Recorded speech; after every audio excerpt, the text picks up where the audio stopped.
Welcome, Wally. Thanks for joining us today. I'm pleased to have you. I was just going to read a little bio so people know where you're coming from, and then we'll get started. So, Wally's practiced both biodynamics and Sufism for most of his adult life, and he's found that these two streams of teaching can mutually support each other, especially his own Sufi path, Ziraat, which uses agricultural symbolism and attuning to the elements in nature as a means of traveling that spiritual path. Up until his retirement, Wally co-owned and managed Winter Green Farm, which raised berries, veggies, cattle, and sheep. And he is a past member of the Biodynamic Association Board of Directors and has been a long time member of the Fellowship of Preparation Makers. So long time in the field. And his talk today is on spiritual development on the Sufi path through agricultural symbolism. Welcome, Wally. Thank you. I wanted to give a shout out to my friend Mateus for such a wonderful session there. I think I could listen to you tell stories all day long. Right?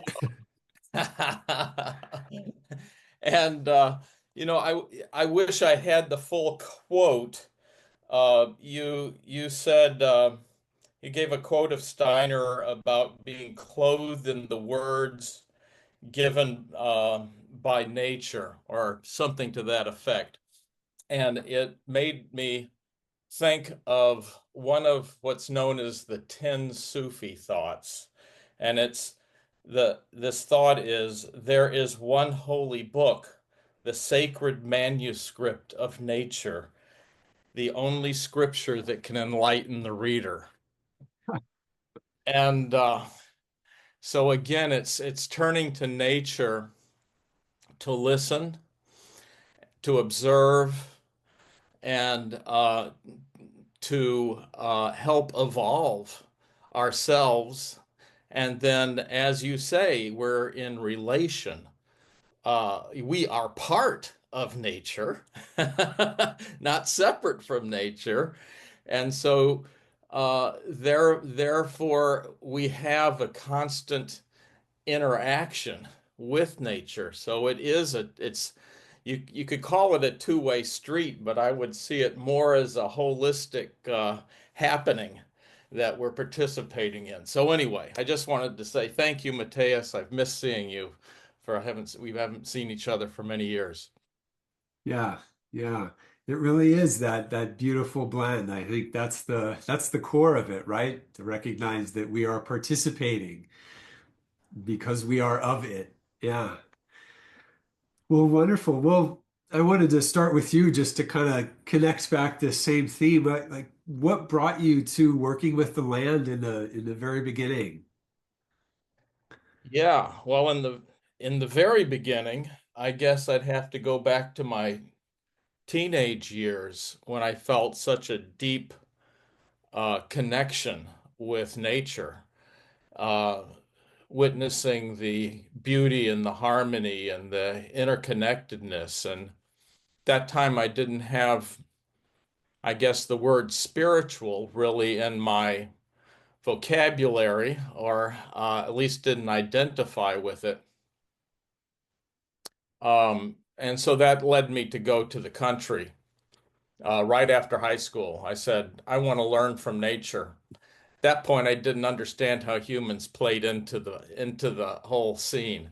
That was to be discovered just a little later. But one thing leading to another, once out there, I fell in love with agriculture. And so I've been farming since I was 18 years old. Wow.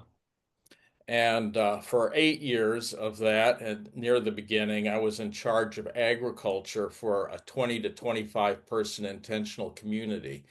And toward the end of that time, we became about 90% self-sufficient in our Wow. food needs. Great. And, and I didn't know anything really. I mean, I was a, city suburban kid. So, we'd go out and till up 5 acre field and I'd get some wheat and some oats and some buckwheat and other grains, and sow them all out. We'd sow them out by hand. Beautiful, lovely, love it. And then we started making buckwheat pancakes and spaghetti out of our wheat, and Nice. feeding oats to the chickens and that whole thing, and it was just amazing. So it was learning by doing. I didn't have a mentor. Uh, A lot of mistakes made. yeah. A Yeah, that's lot of learning done. the book of nature, right? Yeah. It's ruthless and kind at the same time. So after that, I homesteaded with my family for 5 years. And then since 1986, as you mentioned, I've been part of Wintergreen Farm, which I retired from about 8 years ago. I still live on the farm and eat from the farm, and the farm is still continues in full swing. So we're really fortunate to have a good succession uh, Nice. program happen there. Uh, Great. and Wintergreen has the little bit about Wintergreen. It has the oldest CSA in Oregon. At one time, we had 650 members, Wow. and now I believe it's around 450. Additionally, the farm sells produce at several farmers markets directly to local natural food stores, restaurants, and through Organically Grown Company, which is a wholesale distributor. And we have a cow-calf herd um, and sheep, all for meat, selling quarters and halves. And Nice. in the past, we grew a lot of both medicinal and culinary herbs that we dehydrated. We grew it on a tonnage basis, so we'd have like an acre and a half of valerian or an acre of nettles, for instance. Oh man. Our biodynamic friends will enjoy thinking about that. So um, Wow. anyway, and we dehydrate them on the farm there.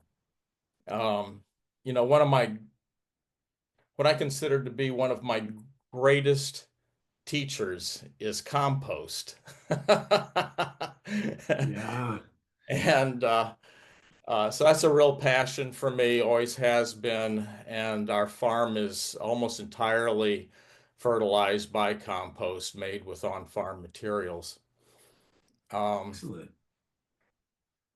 but I'm aware that our farm is, and my participation in caring for this land, stewarding this land, is just this little blip of time. Just this little blip of time. And it's amazing how we farmers, we get so consumed in this little blip of time. But to remember, like there's the Kalapuya tribe took care of this land for like 10,000 years before our Wow. farm was here. And so we're standing on that care, and who knows what's going to be happening 10,000 years from now, right? Yeah. But it's important that we do our part, that we bring our heart and soul and our hands, right here in a sacred way with our work on the land. Um, Yeah. Yeah. yeah. It's So as much that, right? yeah, yeah. Yeah. Lucky So community there to be benefiting from it. So you started at 18 on this property, or no, that no, was no, I was 85. yeah, I Okay. actually started in Georgia for a year and then moved out to Oregon and then moved to this community I mentioned for 8 years, and then moved down the road from the community and did the homestead for 5 years, and then moved out here Gotcha. to Wintergreen in '86. So so where did biodynamics enter that picture? Yeah, well, as soon as I got into agriculture when I was 18, I started reading everything I could find on agriculture, particularly old texts, 1920s and stuff, right around in there because it was pre-chemical. There weren't that many organic books out on the market back in 72. A few big old Rodale fat ones. And then, of course, there was biodynamic books out there, but none came my way right off the bat. And everything that I read was practical in nature, but didn't seem to address the inner experience that I was having in my agricultural work Right. until 4 years later, and I got a copy of Gardening for Health and Nutrition by Philbrick and Gregg. And just as I remember just reading the introduction, I went, "Oh boy, these these guys know what I'm talking, what I'm experiencing. They've got this connection." And so that got me exploring, and immediately I knew that um, this was for me, and was very fortunate to in those very early years have contact with Dr. Herbert Kopf, who some people might know. He came out and did a number of workshops. And then, later back in the 90s, I'm going to give a shout out to Dennis. I think it was the 90s, could have been the 80s too. We had him come up to Oregon to do workshops. And those were so influential for me. Thank you, Dennis. I mean, you go to a lot of agricultural lectures and you're lucky if you walk away with a couple of notes scribbled down, just, one or two sentences. And it was just like aha moment after aha moment when Dennis was talking. And so I so appreciate that. Um, and, so let's see, I've been practicing, biodynamics since 1976. I guess. And I've been practicing Sufism since 1977. Um, let's see. I've been a member of the Biodynamic Preparation, I'm sorry, the Fellowship of Preparation Makers for the past 20 years and taught biodynamics at the Waldorf Teacher Training Program in Eugene for many, many years. Yeah. Excellent. Well, maybe let's give you the floor to talk to us about this Sufism and biodynamics and that agricultural symbolism. Yeah. Okay. So like I said, I've been walking both of these esoteric traditions um, since the mid 70s, and both have molded my personal spiritual journey and informed my agricultural work. Um, during the time that Rudolf Steiner walked the earth, a number of great souls incarnated to bring an important message to humanity. And I consider both Rudolf Steiner and the Sufi teacher who brought Sufism to the West, Hazrat Inayat Khan, to be among these. I've heard that Inayat Khan and Steiner once met at the Gurdjieff, though I've heard little about what transpired between them. If anybody out there knows, please get a hold of me because I'd be fascinated.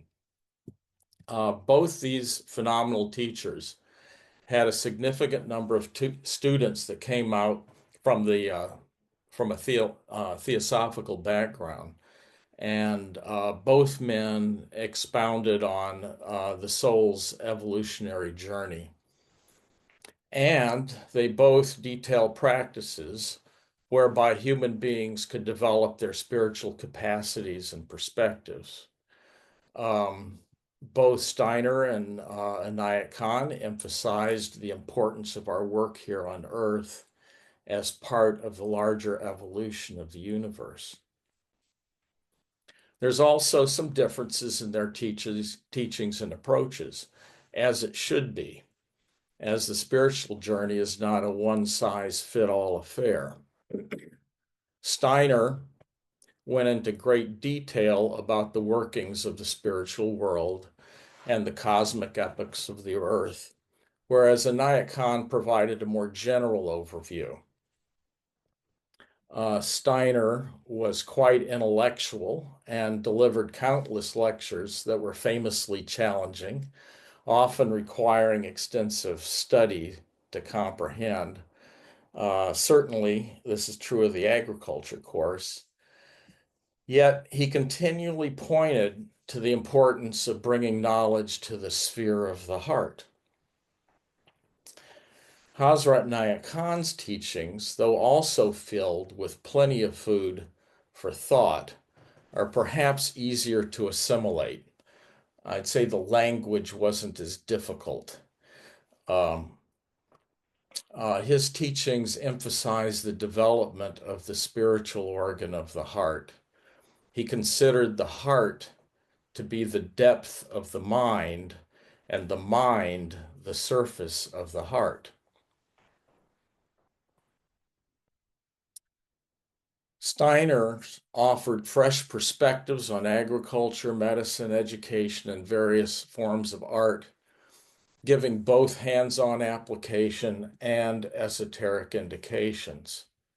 On the other hand, Inaya Khan's teachings tended toward the inner life and ethical training, though he also addressed fields such as health, education, and the arts.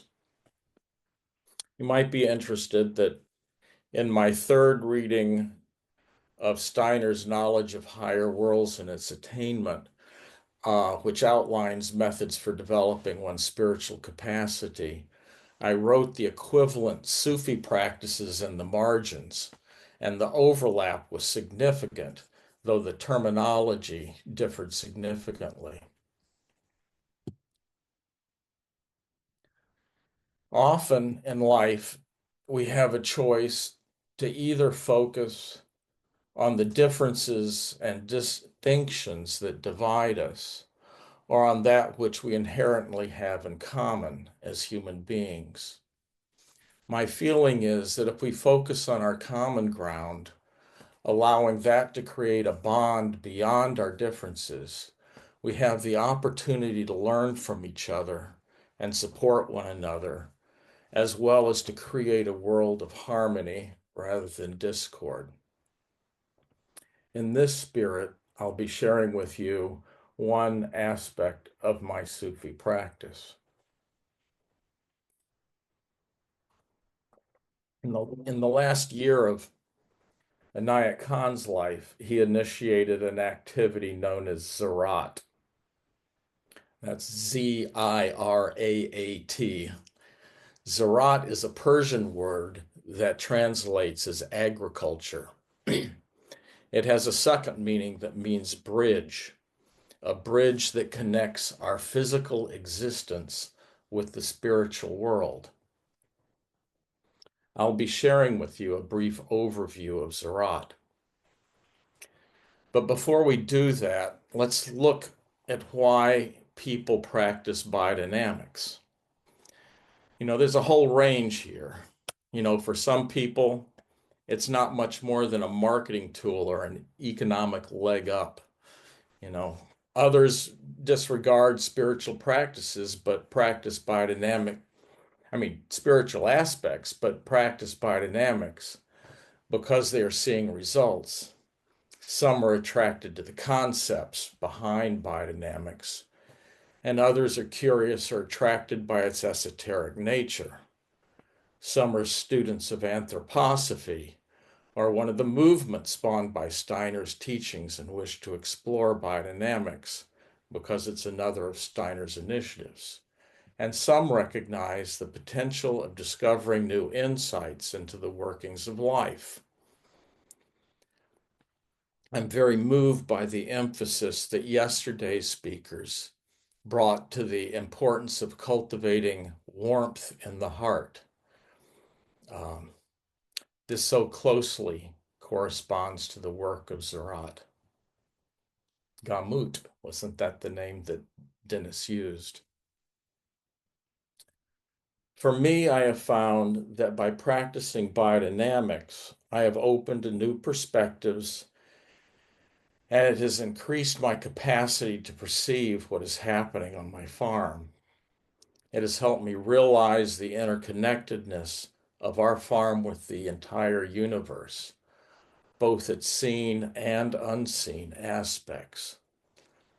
Biodynamics helps us realize that our agricultural work and the consciousness that we bring to it is far more important than it might seem on the surface, for we are participating in the positive evolution of the earth and humanity. We are making love visible. The reasons that attract me to biodynamics also attract me to participate in Ziraat. These two esoteric streams have made me a more sensitive person, a more grateful person, and a person more fully enraptured in the miracle of life. It's said that the broader the point of view, the more spiritual it is. In my experience, practicing biodynamics and Ziraat both fit this bill. Life is a wonder and a mystery, and to willfully enter that mystery opens us to endless discoveries. As we develop ourselves, our capacities increase, our intuitions become clearer, our work becomes more purposeful, and we step into our roles more fully as human beings.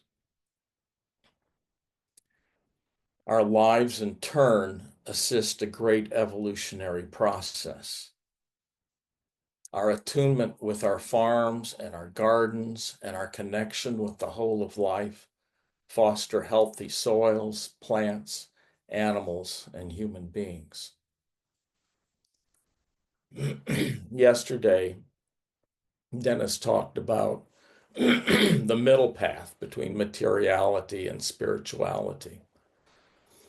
One of the things that attracted me to Sufism was that it was a mystical path, but one that was meant to be lived within the context of our daily lives.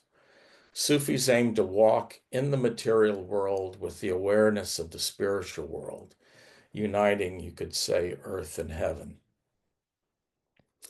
It is a path that cultivates that warm-heartedness or gamut. So let's move on to Ziraat.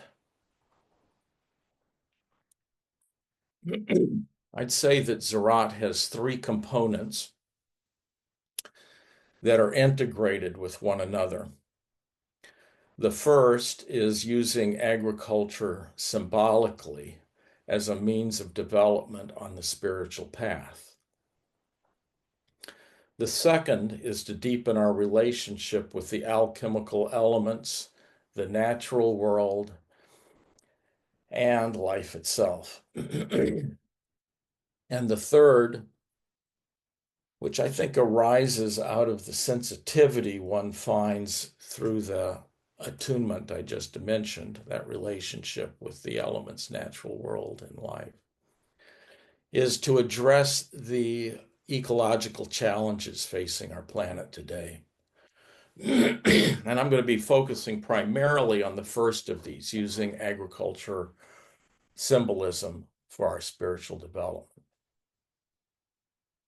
So central to Ziraat is something known as the Ziraat Lodge, which is generally done as a group, but can be done individually, which is a ceremony full of symbolism.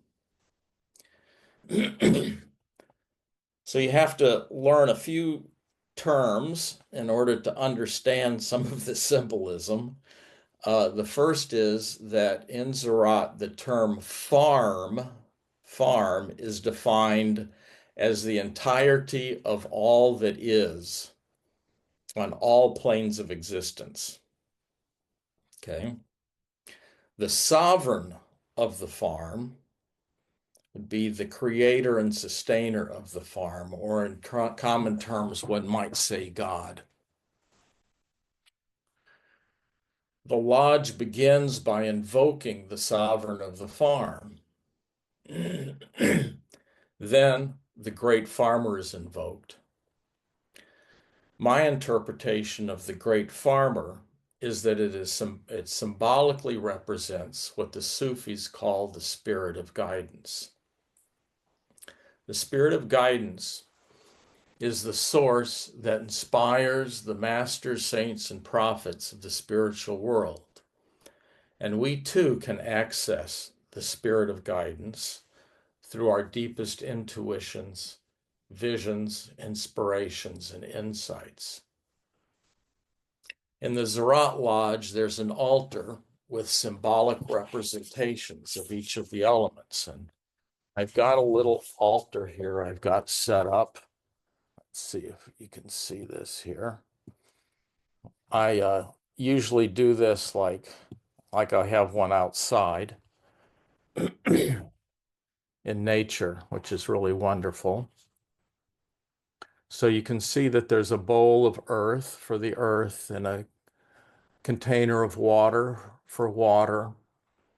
There's a lit candle for fire. There's a feather here for air. And the Sufis consider ether to be a fifth element, which is represented by the incense.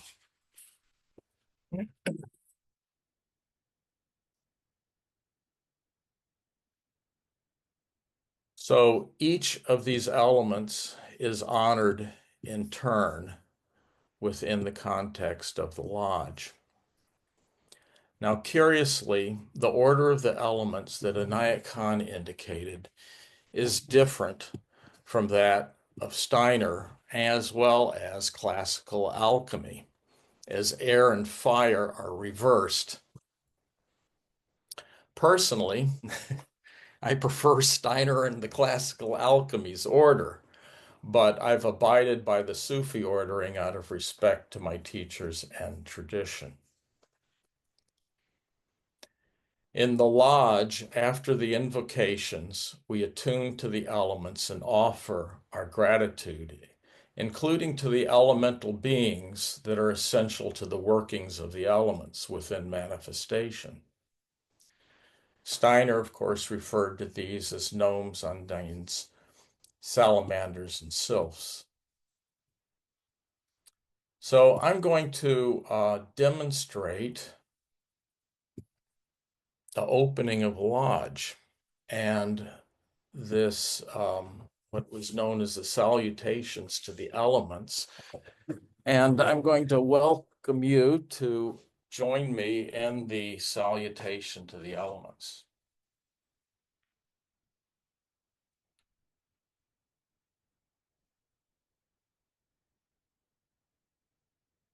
We invoke the presence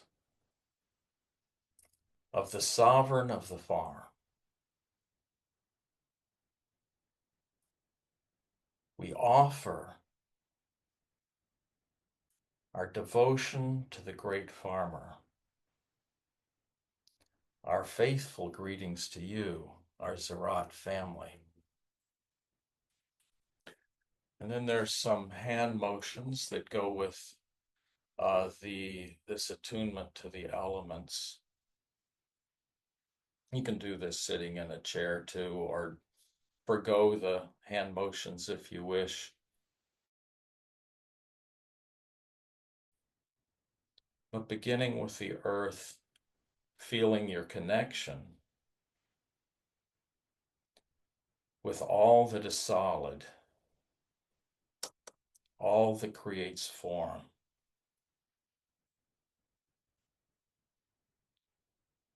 The mineral world,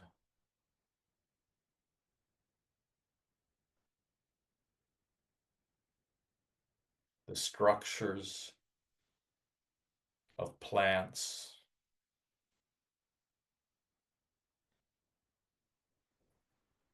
the form of the animal kingdom, within our own bodies, our bones, our flesh.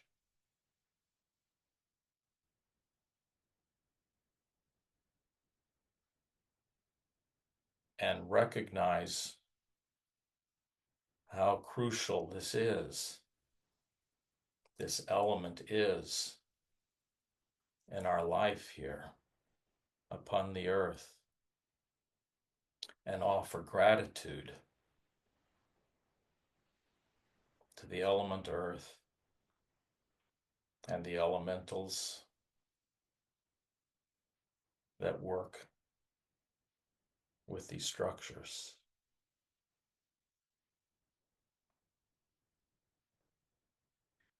And we say, I'll say it once, and then you can repeat it with me if you wish. O all productive earth, we humbly offer our homage to thee.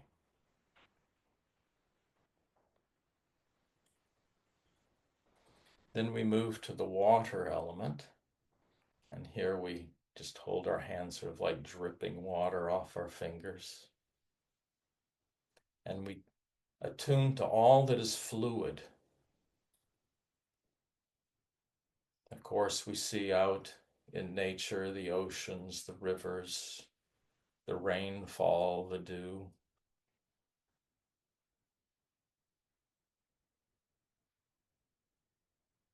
Within our own body, the blood and lymph.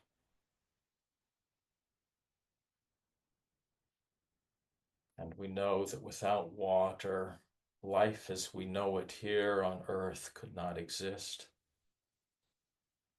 So we offer our homage. O all purifying water, we willingly offer our homage to thee.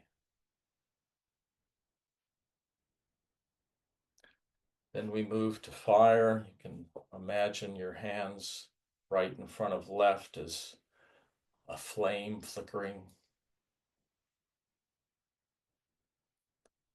And of course, we immediately think of the sun, its light and warmth. What a miracle it is that we have just the right amount of each for light, for life to exist, for us to exist here. You might think of the core of the earth, or the beauty of a fire at a camp or in a wood stove, or the metabolism, the heat of the metabolism of our own bodies.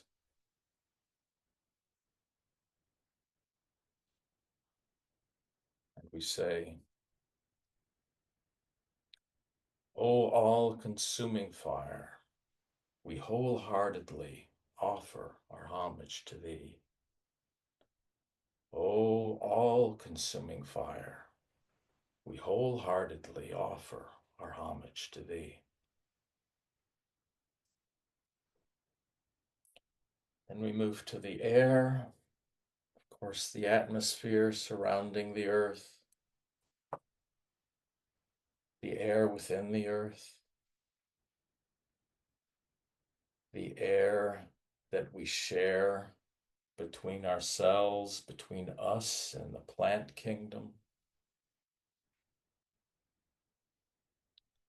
This breath that we measure our life by, from first breath to last breath.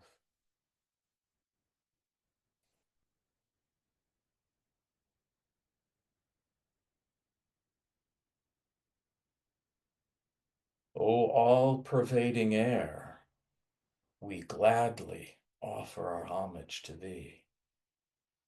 O all-pervading air, we gladly offer our homage to thee.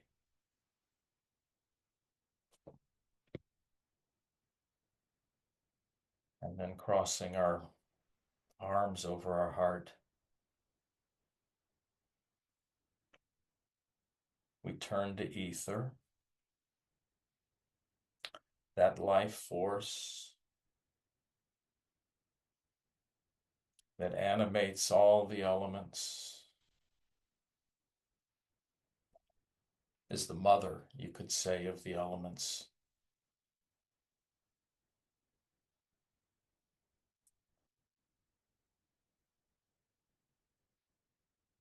O ether, essence of all, we passively offer our homage to thee. O ether, essence of all, we passively offer our homage to thee.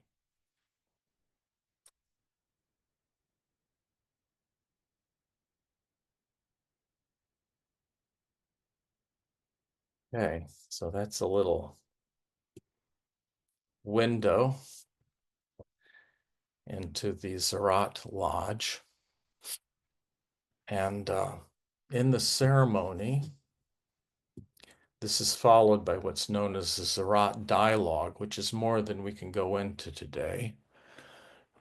It's symbolically written, and it describes the nature of the farm, the rhythms of the farm, and our work on the farm.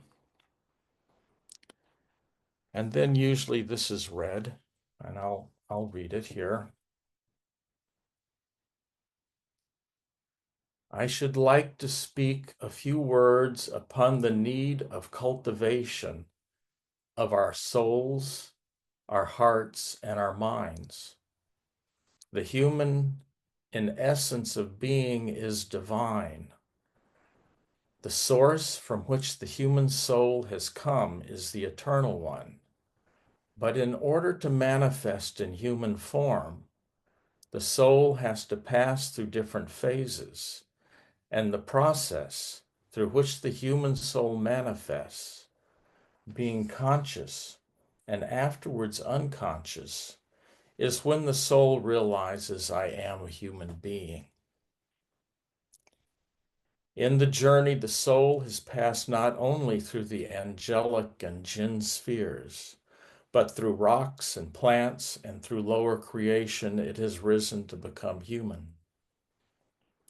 Therefore, through all the names and forms we see in this world, even the smallest germs and insects, the soul is working out its perfection to express itself in humanity.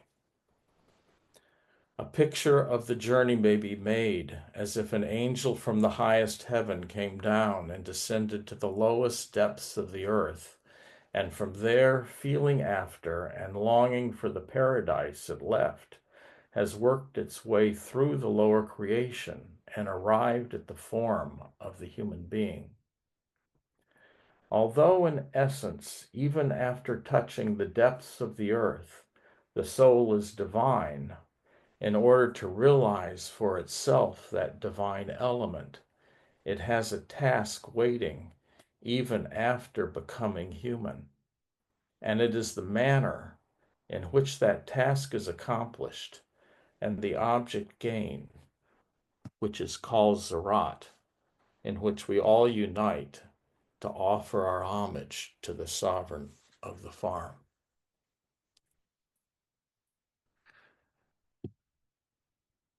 So at this point, there in the lodge, there could be other activities or readings or practices offered.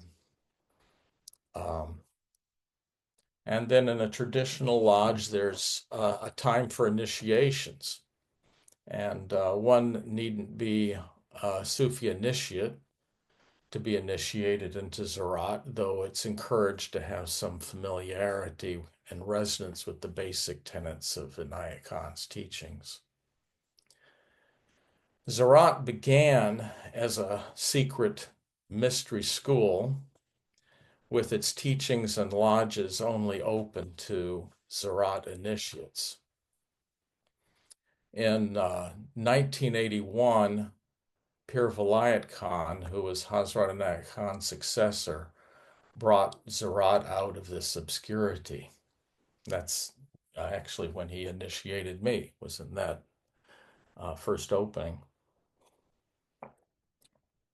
I've recently completed a tenure as the head of Ziraat for North America, New Zealand, and Australia. And while in this role, I made some fundamental changes to Ziraat. First, I opened all the teachings of Ziraat to anyone who wished to hear, initiate or not. The salutations to the elements and the readings you just heard had not previously been sanctioned to be read to non-initiates. Secondly, I simplified the hierarchical structure of initiations. Though hierarchy is a reality within the spiritual world, I reduced the number of initiatory levels from 9 to 4 in order to simplify and democratize Ziraat. Often initiation levels are thought of as a ladder, each level above the next. But in my experience, life is much more complex than that. At times we operate from one level of consciousness, and at other times another level. And this may become clearer as I describe the different levels in a moment. I should mention that initiation in Ziraat is a confirmation of an initiate's desire to explore Ziraat's teachings and practices. Unlike our Sufi order's inner or esoteric school, it doesn't establish a teacher-student relationship between initiator and the initiate.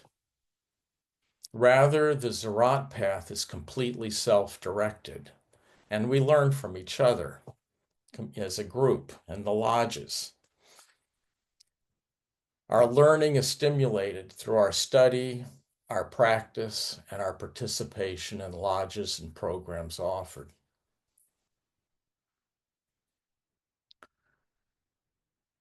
I might throw in here that I offered a program not long ago that Robert Karp presented at on the elemental beings. It was just incredible. So, I bring in these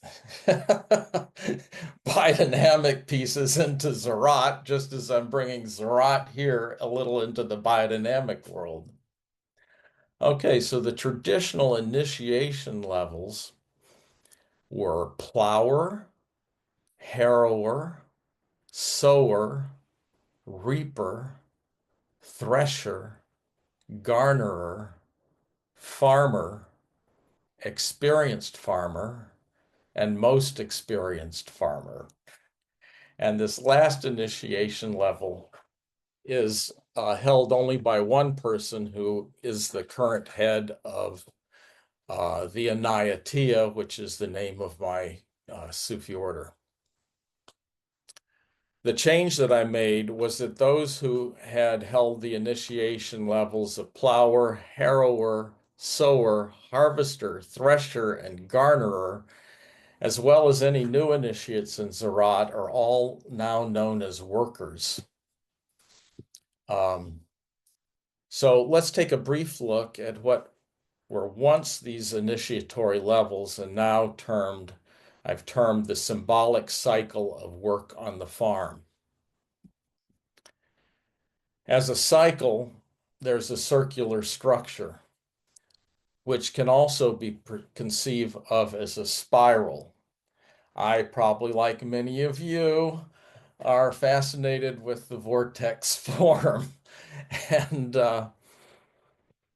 you can imagine that every time you make a circle on a cycle, it adds to the last cycle.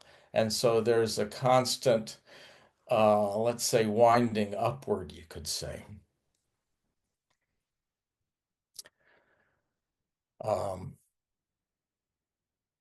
But one will find that at times in one's life, we're plowing, and at other times we're sowing, and so forth. In fact, in any one time, we might be plowing in one aspect of our life and sowing in another or reaping in another. So I feel like all these stages have relevance to us all the time, So let's begin with plower. I'm going to give just brief descriptions of each of these. When we plow or turn the soil in actual agriculture by whatever means, that could be as simple as taking a shovel and turning over a garden bed, right? Doesn't have to be a moldboard plow or something, or it could be a disc or something. We turn in crop residues and the weeds that have grown up as a way of preparing the soil for a new crop. In Ziraat, we plow the field of the mind. When plowing, we let go of our mental conceptions and emotional attachments. Without that clearing, there's little room to discover new perspectives. When we plow, we see what has been buried in our subconscious. We bring that which has been hidden into the light that it may be examined and dealt with, just like rocks in an agricultural field that are brought to the surface by a plow and must be removed. Within Ziraat, each level has a watchword, and for plowing it is toil, for it's hard work to confront and release our attachments. Next, we come to harrowing. Harrowing continues the process of field preparation. It's more refined than plowing. Inayat Khan says that when we harrow, we are dealing with our ill manners, our harsh gestures, and cutting words. One could say that we're refining our personality by ridding ourselves of coarseness. Maybe you know that feeling of harrowing a field or raking a garden bed, at putting the finishing touches, readying the soil for seed. There's something wonderfully pristine about it. The field or bed comes into a state of pure receptivity. You know, my mother was a painter, and I remember her putting gesso on canvases, turning the canvas perfectly white as the final preparation before she began to paint. And harrowing is like that in the final stages. When complete, the field is of the mind is ready to receive fresh seed. So the next stage is sowing. Inayat Khan's teachings say that a person makes a mistake when he begins to cultivate the heart by wanting to sow the seed himself instead of leaving the sowing to God. Creative inspiration seems to emerge beyond our rational thinking. It comes as a gift.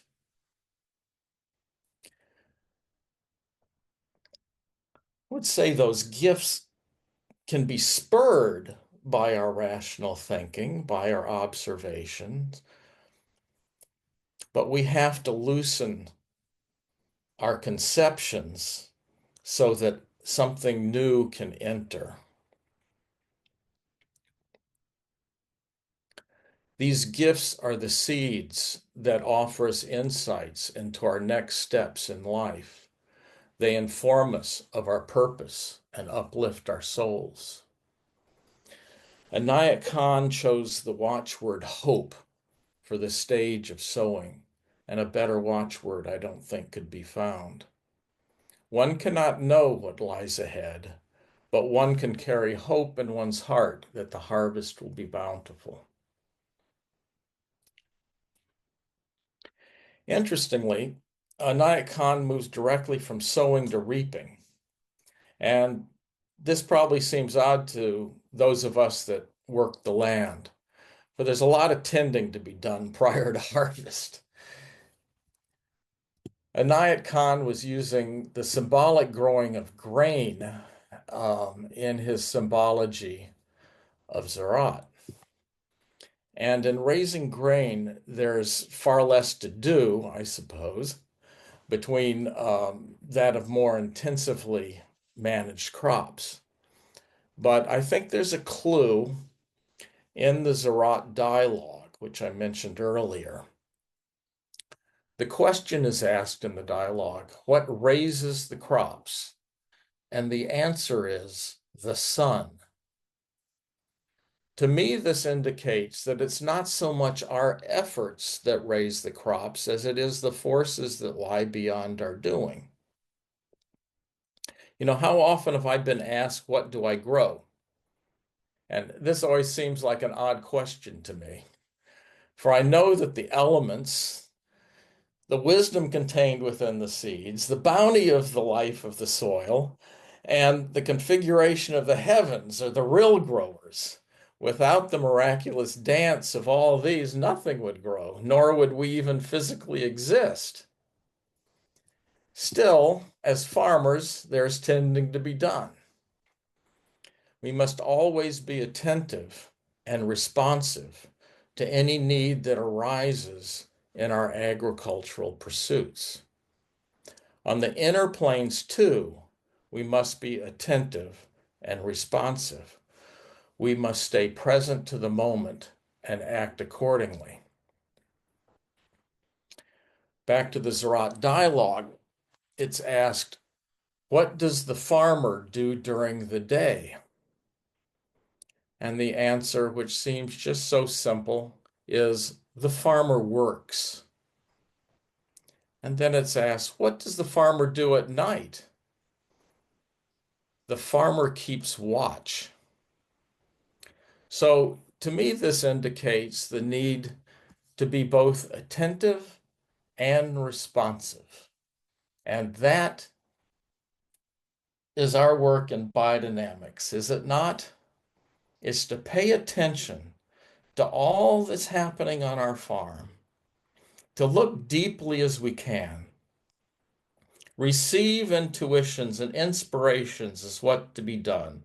If you had that experience of stirring 500 and all of a sudden it's like, oh, that's what I need to do.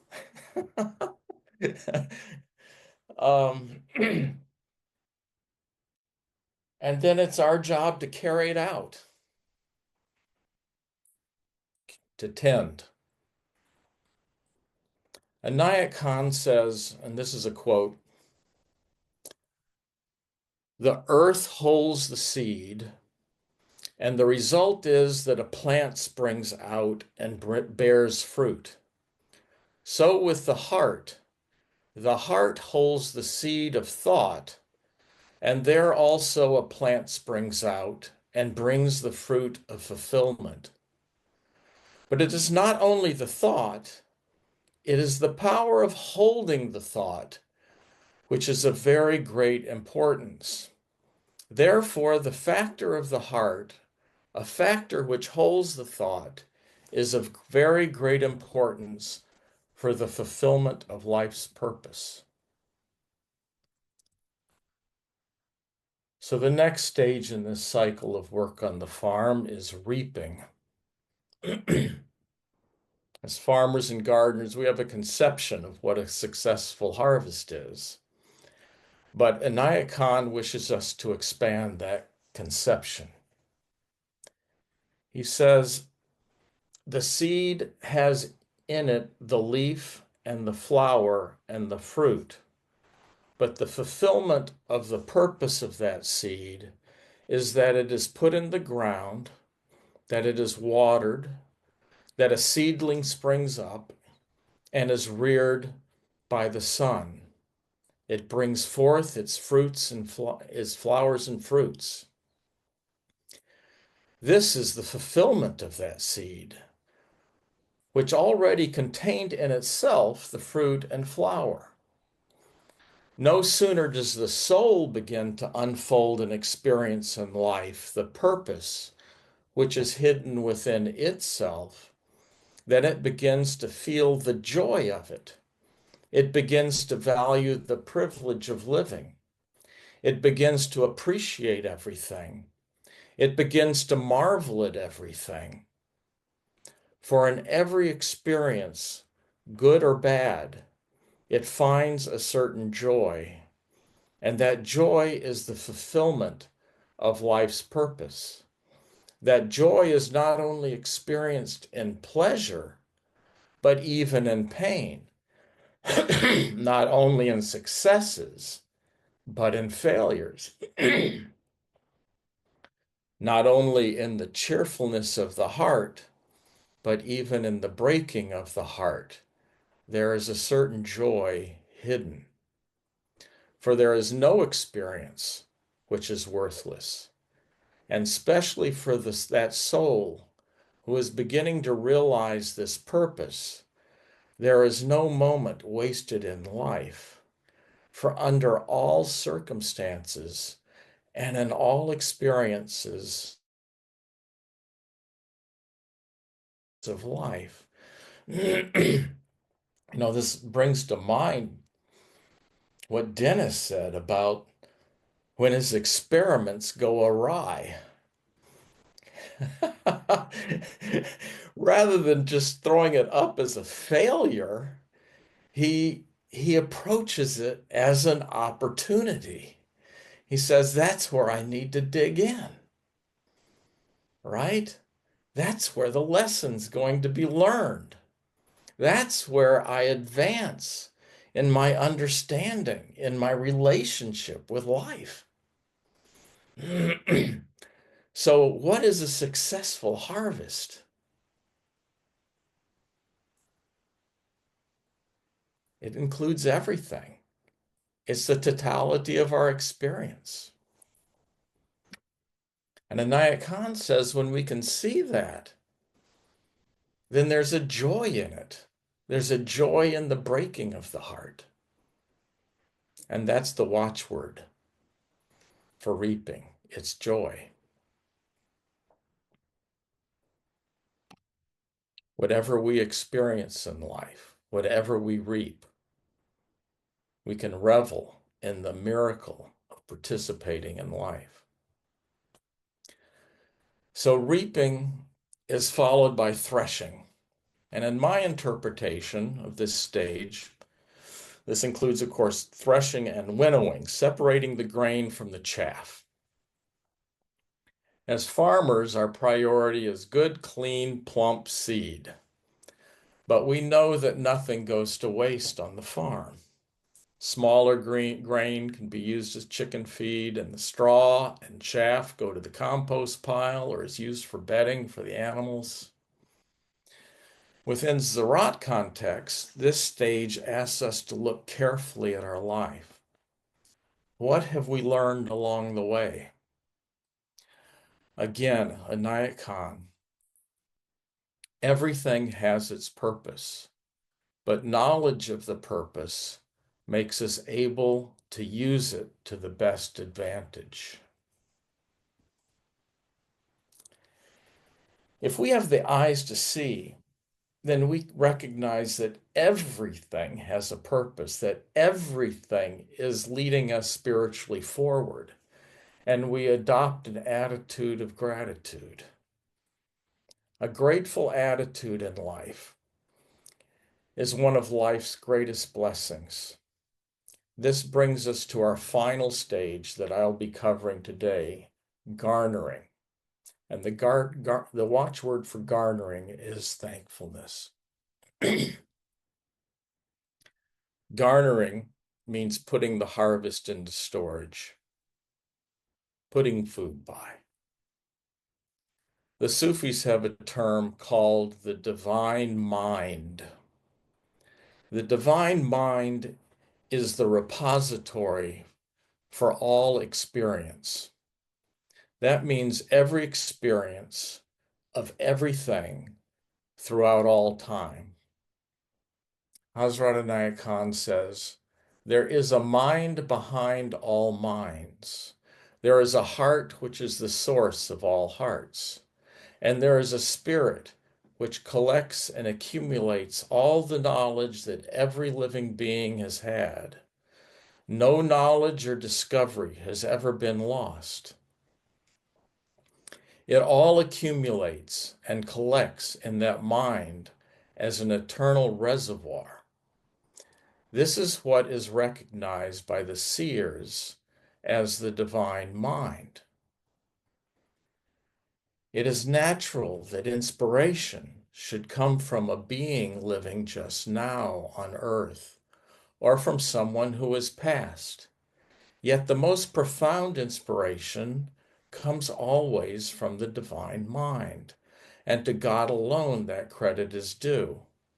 Even if an inspiration comes through the mind of a person living on earth or through a soul who has passed to the other side, it still has come from God, for all knowledge and wisdom belong to God.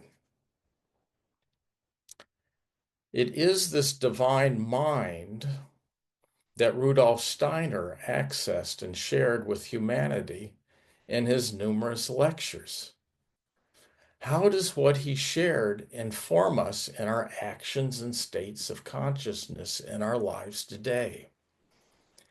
Did Steiner wish us to adhere to what he saw and said? I don't think so. He was offering us a framework and showing us what was possible. He was hoping to not only stimulate our minds, but to inspire us.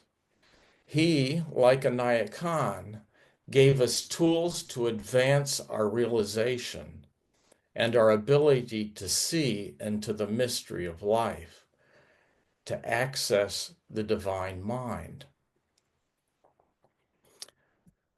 Remember, we are accessing the divine mind whenever we have a clear intuition, inspiration, or insight. Okay, I'm moving toward closing, and I'd like to share another quote from Hazrat Inayat Khan. And I'm going to follow that with a recitation of what's known as the Emerald Contemplations. And then if we'll probably have time for questions or comments if you want. So Inayat Khan says, Kabir, the great poet of India, said, "Life is a field, and you are born to cultivate it. And if you know how to cultivate this field, you can produce anything you like. All the needs of your life can be produced in this field. All that your soul yearns after, and all you need is to be got from the field, if you know how to cultivate it and how to reap the fruit." And then Inayat Khan continues, "But if this opportunity is only studied in order to make the best of life by taking all that one can take and by being more comfortable, that is not satisfying. We must enrich ourselves with thought, with that happiness which is spiritual happiness, with that peace which belongs to our soul, with that liberty, that freedom for which our soul longs, and attain to that higher knowledge which breaks all the fetters of life and raises our consciousness to look at life from a different point of view. Once a person has realized this opportunity, he has fulfilled the purpose of life." And he says, "Our work is for the benefit of humanity and for the well-being of the world. What does it matter if we work and others become known, or if we sow and others reap the harvest? It is our work and our mission to sow and leave the harvest to others to gather."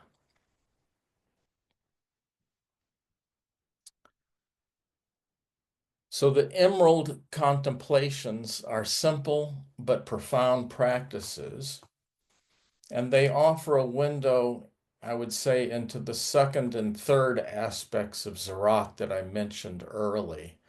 That is to deepen our relationship with the alchemical elements, the natural world, and life itself, and to address the ecological challenges facing our planet today. the recommendation is that one take each one of these contemplations and work with it for a 40-day period. So you'd recite it for 40 days and just hold it in your awareness during that 40-day period. Each one of them starts with my conscientious self, which to me means pay attention here. Wake up and really listen. So I'm going to read these. There's 10 of them. My conscientious self. Sense the presence of nature in each breath.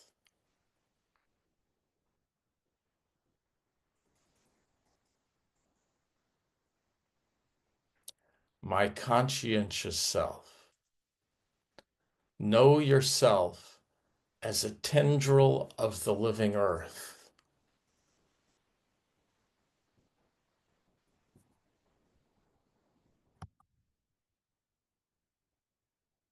My conscientious self. Listen to the sacred voice of nature within and without.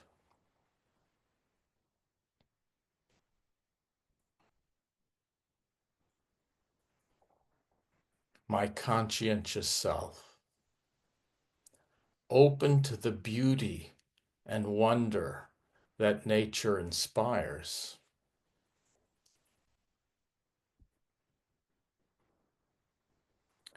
My conscientious self.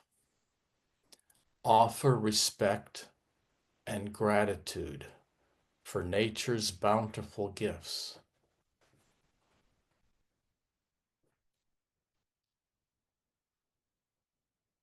My conscientious self. Draw strength from the earth. Give kindness in return.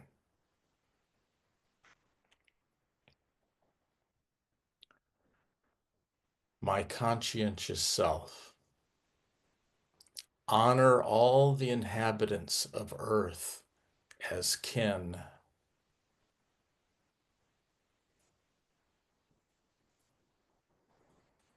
My conscientious self. Consider how your choices affect the future of the whole web of life.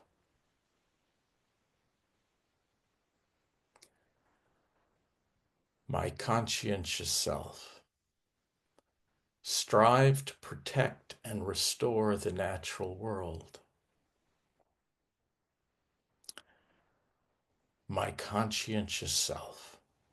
Delight in the sun, the rain, the trees, the creatures, the soil, and the breeze.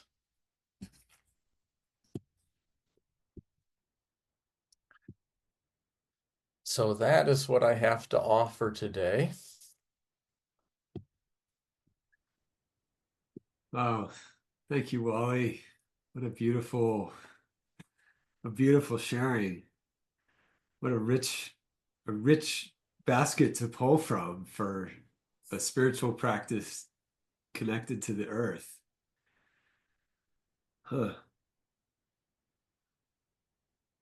Yeah, I hope that, people can see how these two streams relate. And it's been an interesting process for me because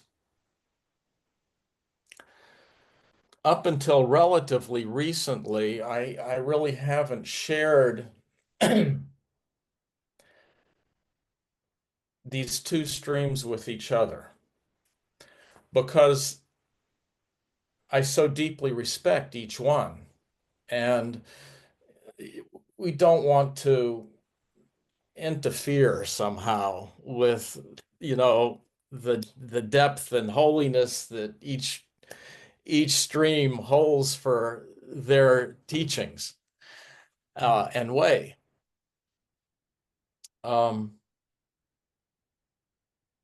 but we're living in a time when we really need to learn from one another and make those connections. Yeah. And we're recognizing the interconnectedness of each other. And how are we going to know that interconnectedness unless we're willing to share the depth of our being with each other? Yeah. And then we can recognize um, you are me and I am you. Yeah. Yeah. And Yeah. we are together. Yeah. To wake And up in the other, as Dennis says, you know? Yeah. Or like Matthias was talking about, these experiences that inform the practices. And there's so much to be gained when we share that inner reality. yes, You know, that I think to see that there's this depth of being, the virtual world has a way of shallowing out the depth of our being. And when these things can be shared from the heart, there's a whole other possibility. that's right. Yeah. Would you spell the name of the founder? Sure. Um, well, Hazrat, which is usually attached to his name, is actually a more of a title or a, well, we'll call it that, but it's not actually a title. It's a recognition, I guess, of his being. Hazrat is Zrat.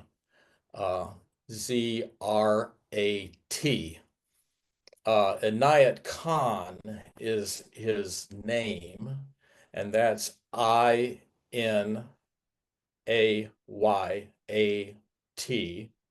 and Khan, Khan. And it's worth noting that there's, people hear the word Sufi and they might have any number of images that come to mind, whirling dervishes or Rumi or poetry or who knows what, Sufi dancing as it used to be called, or dances of universal peace, or Right. and so there's all these different Sufi orders. If you look it up in the dictionary, it's going to say something like the mystical side of Islam. Well, that doesn't really apply to our order very, very much because, um, well, we'd be considered more of a universalistic Right. order, which most Sufis in the world wouldn't understand unless they have plumbed the depth of the mystical tradition, because mystics from whatever tradition recognize each other. Yes. Right. It's sort of like, can you imagine getting Jesus and Buddha and Krishna and Moses and other Yeah. Hey, Zarathustra brother. all in the same room together? They'd be Yeah. having a great old time. Yeah. So anyway, um, so there's a number of orders that come out of Hazrat Inayat Khan's teaching, and so my particular order is known as the Anayatiya, another word hard to spell. Inayat. I have to do it in my head. Iyya. Yeah. But so anyway, that's just a little bit of a side note. Yeah. Yeah. Thank you. So it's interesting to see such a deep connection with the agriculture. Where did this spring out of? Like, who was it for? I mean, obviously there was the farmers who were connecting with it, but why this agricultural language as opposed to the regular stream? Well, this teaching came out in the earlier part of the 20th century, right? And during that Okay. time, although we entered into the Industrial Revolution era, uh, people were far more connected to agriculture in their lives, right? There are still so many Right. farms Yeah. and in Europe and in the United States and all around the world. And so um, it was a metaphor, you could say, that made sense to people. People Yeah. were planting seeds Right. and Yep. harvesting, you know? Yeah. Uh, um, it's also like if you look at, let's say, the Masonic tradition, you have a symbology based around building. Right. And Yeah. so Great analogy. one, Yeah. that's like one stream of mystery school. And you could say that Ziraat is another stream that's in a sense related, Yep. the way it does. Both of these streams would, follow back through Greek mystery schools and Egyptian mystery schools. If you were to, Yeah. follow back through time, there's a relationship there. Yeah. That makes sense. But, like a tree, there's just Yeah. branches. Yeah. As is necessary for the times or the people. We can recognize the trunk, then we get along better. Yeah. Yeah. Yeah. My religious studies in college, that was my takeaway. It was like, you're all saying the same thing. Like, why are you fighting? Like, what's the problem here? Yeah. Well, wonderful, Wally. Thank you so much for sharing this with us today. Is there anywhere online that people can connect with your work or this work? There's no website that is going to link to me directly anymore. Um, there's the Ziraat website, which actually I helped create and has a fair amount of my writing in it. Let's say I authored a bunch of it, but also has a wide spectrum of resources that you can go into for a long time. Like I said, it's all an open book now, nothing secret. Yeah. And the other is our is Wintergreen Farms website, which again has, this farm organism continues to evolve and grow. So it's, a little different than when I was managing, but it's still largely similar. Um, so that's probably the best two ways, except you could also connect to me just directly through my email if you want to contact me personally, and that's the best way to get a hold of me. Great. Okay. Well, That's if it's I all can right, tell well, you I can tell you that one. That's easy. That's Wali Via. So that's WALIVIA at wintergreenfarm.com.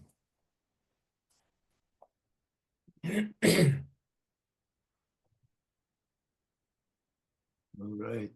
Well, wonderful. Thank you so much today, Wally, for sharing this perspective. I got 2 pages of notes and just a lot of richness in it, especially those emerald contemplations. Those are worth 40 days apiece. There's some good stuff in there. Well, they can be found on the Ziraat website under the resources portion. Excellent. Great. Well, thank you again, and we'll connect again in the future. This has been really a pleasure. All right, great. Awesome.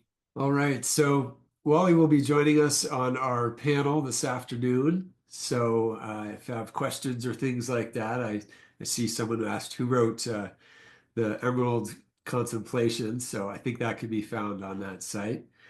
Um, I wanted to let Wally finish up there. So we've gone a bit into our lunch break, but we'll pick it up again in, let's see, about 8 minutes. We'll pick up again with Jonathan Code, and he's going to be sharing from his experience in the conventional agriculture and biodynamic realms and how those two interrelate.